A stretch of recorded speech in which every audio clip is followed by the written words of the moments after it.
Richard Branson is one of the world's most celebrated entrepreneurs, living the dream, from the outside at least. Happiness, a loving family, success, Caribbean island, more money than most of us could imagine. But he's also now increasingly focusing his attention on philanthropy. And Richard Branson is my guest on The Global Conversation. Many thanks for joining us on the programme. Thank you. It seems now that philanthropy is becoming more and more the responsibility of the wealthy. They're taking that responsibility on board. Is that something you're seeing? So it should be. I mean, I think, you know, if you're successful in life, enormous wealth can go with that success. If you have enormous wealth, then enormous responsibility goes with it too. And it's that responsibility to use your entrepreneurial skills to get out into the world to solve some of the problems of the world, and also to use your financial strength to get out in the world and solve some of the problems of the world. Is it a new trend though? Well, not a new trend, but is it a trend? We're seeing more of it now. I think it is a trend. I think it's a positive trend, I think what capitalism is something which seems to be the only system that works. I mean, capitalism is wonderful in that you have young people, they come up with an idea to make a difference in other people's lives, and they go with their idea, and if they're successful, their idea grows and they make some money. But they make the fault of capitalism. They sometimes make the kind of money that is completely unnecessary for them to make, and in order not to stifle capitalism by imposing sort of draconian taxes on those people, it's up to those people then to use that money to give it back to society in one form or another. We received a message on Facebook from one of our viewers to ask you, and this is from Thomas Huygen, and he says, being on the one extreme of global inequality, what do you make of the criticism that it's unjust for the 85 wealthiest people on the planet, and I suppose you are towards that side, to have as much wealth as the poorest 3.5 billion people? I just came from a lunch with Bill Gates, who is perhaps the wealthiest man in the world, and 60 other business leaders who are very successful, who have all agreed to give the majority of their wealth away, either whilst they're alive or when they die, and not just to leave it to future generations. And I think that's the right thing to do. The good thing about these people is they're also entrepreneurially minded, so they can also see problems in the world which can be tackled using their entrepreneurial skills and their money. Because you've also pledged to give up half of your fortune, haven't you, as part of this pledge? At least half, yeah. I think entrepreneurs can see problems perhaps slightly differently than some other people, and often they can get problems. I mean, let's say last month the Uganda passed a law to say that a very anti-human rights law saying that gay people would be put in prison for life. If you didn't report a gay person, you'd be put in prison for life. Incredibly dangerous, homophobic, horrible law. We got together a group of business people who could talk to the president, and the president, changed his mind and vetoed the law. So I think that business people have quite a lot of clout in the world, and if we use our clout positively, we can change the world for the better. Yeah, because you're involved in so many different issues. You mentioned gay rights, but there's also gender equality, there's climate change, there's conflict resolution. You don't seem to get overwhelmed by it, though. You seem to feel, I get the impression you really do think we can resolve this. You're saying one problem at a time in some respects. I just got off the phone before I came in here with an organisation called the Elders that we set up, which Kofi Annan is the chairman of, and just said, Ukraine, look, 3 people got killed on the streets. We ought to consider whether a group like the Elders could go into Ukraine and see if they can help resolve a conflict before it becomes like a Syrian situation with hundreds of thousands of people being killed. And often, conflicts, it's right at the very beginning of conflicts that, if you move quickly enough, if you can, get the leader of the opposition and the leader of the country together, and say, for the sake of your country, please, compromise, and don't let this, go into a Syrian situation. You can resolve that conflict. And the elders, for instance, did that in Kenya when Kenya was falling apart a few years ago, and they managed to get that resolved. I think if you're in a position to make a difference, you've got to try to make a difference. Well, the young are finding life pretty tough at the moment, mass unemployment. I think young entrepreneurs find it difficult to meet those challenges that life kind of raises. So we received a tweet from a young guy called Edmund Graham, and he said, how can one thrive in an average world where opportunities are limited? What's your advice to these young guys trying to make it? You help them.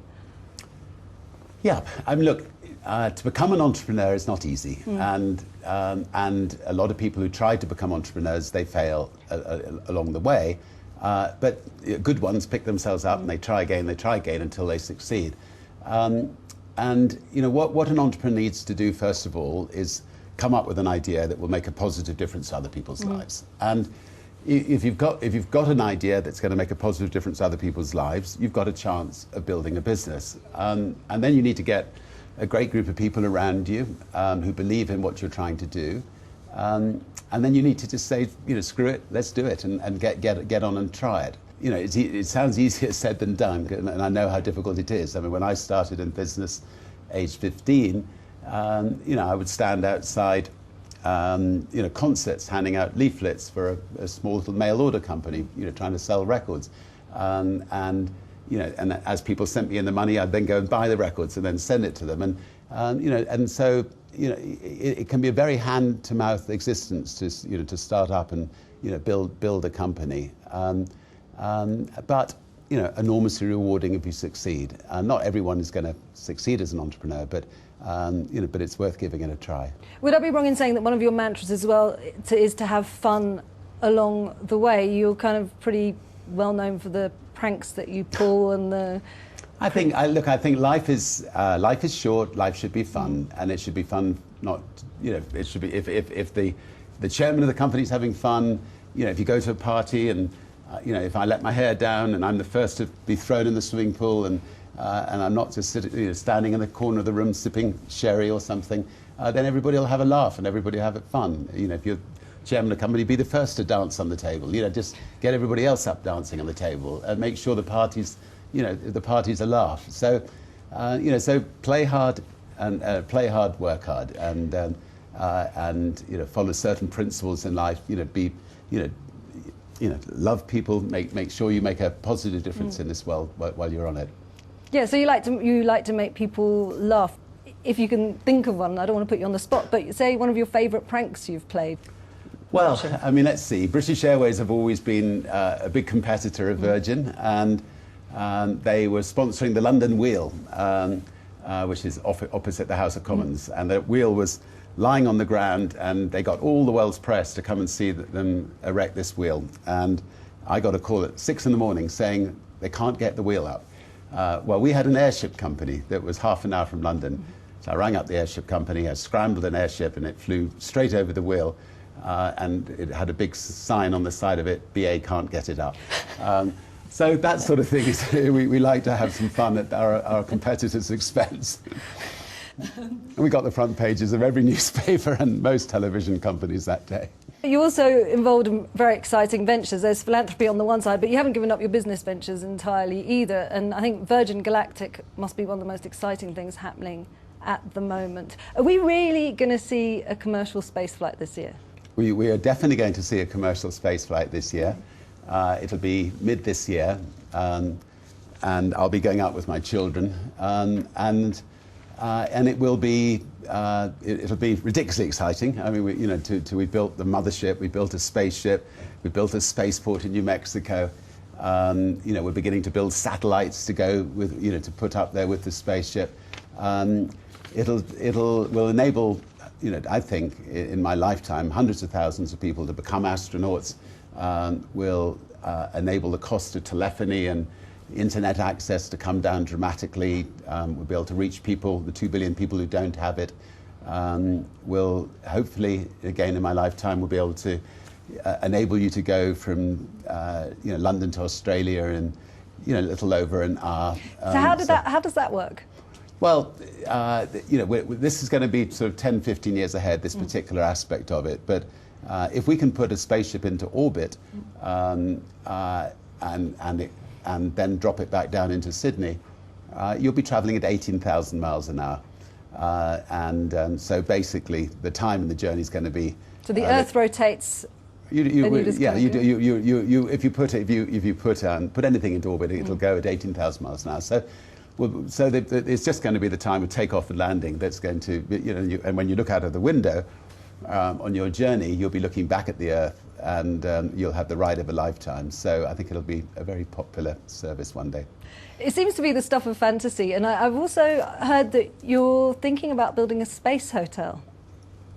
Yep, I mean, I think if you're going to send people to space, there's some people who want to stay there for a week or two. So, there's already a wonderful man called Bigelow who has actually now got everything ready for hotels in space, and we'd love the first serious space hotel to be Virgin Hotels. When would that be? What kind of time frame are you looking at for that? I think about 5 years from now. Really? Okay. Yeah. And how much would a room cost per night? We've still got to have to work that one out. I think, as always with these things, it's going to be expensive initially. The people who can afford it will enable us to bring the prices down for those people who can't afford it. So one day, hopefully, hundreds of thousands of people will be able to afford it, and not just the wealthy few. Have you become so inextricably linked to the Virgin brand? You've almost become a brand in yourself. Do you worry that as you extricate yourself from Virgin... So you're going to say when you die. Anyway, just say, okay. just say. When you die, when you pop your clogs, will Virgin die with you? I don't think so. I think, Apple hasn't died. Steve Jobs is no longer. And I think Virgin is well established as a brand now globally, that it will live on. I've got wonderful people working at Virgin. I've got two delightful adult children who are very, very capable. I don't think any of them will want to see all the effort we put into building Virgin wasted. And we want Virgin, to be, a company which we can be proud of, but more to the point, we want Virgin to be, the greatest force for good company in the world and making a real difference in the world. And that's something that everybody who works for Virgin can be really proud of. You were just mentioning your kids, and it brings back to me the fact that when you were doing your balloon trips around the world, you wrote goodbye notes to your children because you thought it was so risky you could die on the trip. And I guess like most adventurers then, does that mean that your lust for adventure is stronger than your love for my children? Love for your children, your love for life? Well, look, I think it's a very good question, and being a responsible father or mother, you should most likely just sit at home and watch television and not embark on grand adventures. Having said that, now my children have grown up. But they were young at that point. Yeah, but now they've grown up. They've climbed Mont Blanc with me. We've tried to break the transatlantic sailing record together. We've kite surfed across the English Channel. We're going to space together. That zest for adventure is something which is inbred in our family. And if we lose one of us in that zest for adventure, we will know that we've gone out doing something that we wanted to do, that is really challenging ourselves, rather than dying in a road accident or whatever other way it happened. Razvan Zapodenu asked, "Are you afraid of anything? Are you afraid of something?" Is that precisely how he put it? Yeah, look, I love life, and therefore, if you love life, you don't want to part early from life. And I have, in my balloon attempts, I think I was pulled out of the sea 5 times by helicopters. So, so I've been fortunate to have survived. Obviously, I would hate for my children ever to be ill, or and that's something that you know, as a father, you know, good health is all that matters. But you know, as long as our family and friends are healthy, then I'm afraid of little. This was a question from Sana Mina, and she said, does money make you happy or not? When I started off, not thinking of myself as a business person, but thinking of myself as wanting to make a difference in the world. So I started a magazine to campaign against the Vietnamese War, the Biafran War in Africa, and money was just a means to try to get enough money in to pay for the magazine to make sure it could come out every week. And ever since then, I've created things where I think it can make a difference in the world. Hopefully, at the end of the year, more money comes in than goes out to pay the bills. Money is useful to, if your children are ill, if you want to get a decent education, if you want to have a holiday a year, there are some basic necessities with money. But once you've actually, you had your breakfast, lunch, dinner, and done those things, money's not that important. Now, if you have money, therefore you just must make the best of it and make good use of it, and use it to transform the world. So, if we look at 2014, if you have one major ambition for 2014, in terms of doing good for the world, what would you really like to plug away at and make a huge difference in? Well, look, I would love to see less conflicts in the world, and I think the elders, they're a wonderful group of people. People like Mary Robinson, Kofi Annan, Archbishop Tutu, Nelson Mandela was one of them, President Carter, and so on. Tomorrow they go to a region where there is a conflict to try to address it. We've got people in Central Africa trying to address conflicts there.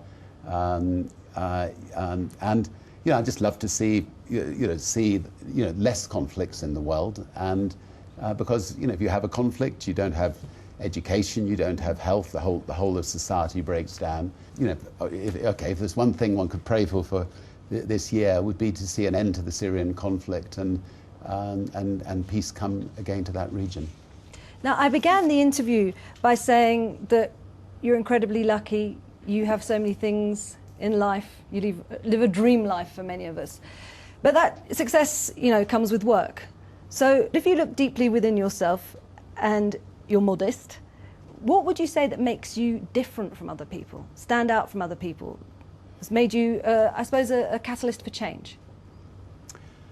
Well, I don't think I'm that different from other people. I think I'm lucky enough to have been brought up in a family that, family of love, family that looks for the best in other people. And I managed to surround myself by wonderful people who, who are also good at dealing with other people. And we create things that this wonderful team of people around me believe in. People are willing to work really hard to try to make them a success. We have a lot of fun doing it, and we'll continue to do it until we drop. Richard Branson, many thanks for joining us on the programme. Thank you very much.